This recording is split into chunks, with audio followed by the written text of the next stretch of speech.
Hi all welcome to football arena. കഴിഞ്ഞ 2 മാസക്കാലമായി Brazilian football ലോകത്തു നിന്നും പ്രധാനമായും ഉയർന്നു കേട്ട ചോദ്യം നെയ്മർ ജൂനിയർ വേൾഡ് കപ്പ് ടീമിൽ ഉണ്ടാകുമോ ഇല്ലയോ എന്നുള്ളതായിരുന്നു. കഴിഞ്ഞ 18-ാം തീയതി അതിന് ഉത്തരം ലഭിച്ചു കഴിഞ്ഞു.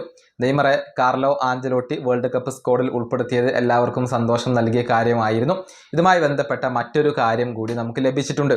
അതായത് ഫിഫയുടെ ഫിനാൻഷ്യൽ കോമ്പൻസേഷൻ പ്രോഗ്രാമിൻ്റെ ഭാഗമായിക്കൊണ്ട് വേൾഡ് കപ്പിൽ കളിക്കുന്ന താരങ്ങളുടെ ക്ലബ്ബുകൾക്ക് ഒരു നിശ്ചിത തുക ഫിഫ നൽകേണ്ടി വരികയാണ്. നെയ്മർ പങ്കെടുക്കുന്നത് കൊണ്ട് തന്നെ സാന്റോസിന് എത്ര തുക ലഭിക്കും എന്നുള്ളതിൻ്റെ ഒരു കണക്ക് ഇപ്പോൾ നമുക്ക് ലഭിച്ചിട്ടുണ്ട്. അതാണ് നമ്മൾ പരിശോധിക്കുന്നത്. ഒരു ദിവസത്തിന് $11,000 ആണ് ഫിഫ ക്ലബ്ബുകൾക്ക് ഓരോ താരത്തിന് വേണ്ടിയും നൽകേണ്ടി വരിക. ഇന്ത്യൻ രൂപയിലേക്ക് മാറ്റുമ്പോൾ 10.5 ലക്ഷം രൂപയാണ് ഓരോ ദിവസവും ക്ലബിന് ലഭിക്കുക.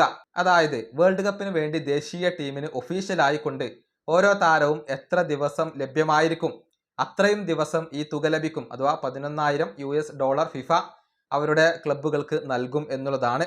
ഇനി ഈ ടീം ആദ്യ റൗണ്ടിൽ പുറത്തായാലും ഒരു നിശ്ചിത തുക ഫിഫ ക്ലബ്ബുകൾക്ക് നൽകും. ഓരോ താരത്തിനും $2.5 ലക്ഷം ആണ് ഫിഫ നൽകുക. ഇന്ത്യൻ രൂപയിലേക്ക് മാറ്റുമ്പോൾ ഏറ്റവും ചുരുങ്ങിയത് 2.5 കോടി രൂപയാണ് സാന്റോസിന് നെയ്മറുടെ കാര്യത്തിൽ ലഭിക്കുക. ഓരോ ക്ലബ്ബുകൾക്കും ഈ തുക ലഭിക്കുന്നതാണ്.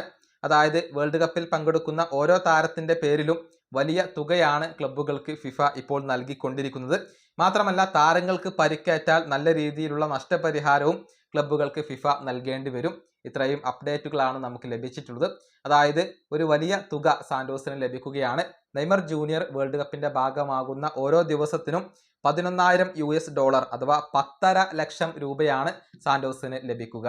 ഈ വീഡിയോ അവസാനിപ്പിക്കുന്നു. അടുത്തൊരു വീഡിയോയിൽ കാണാം.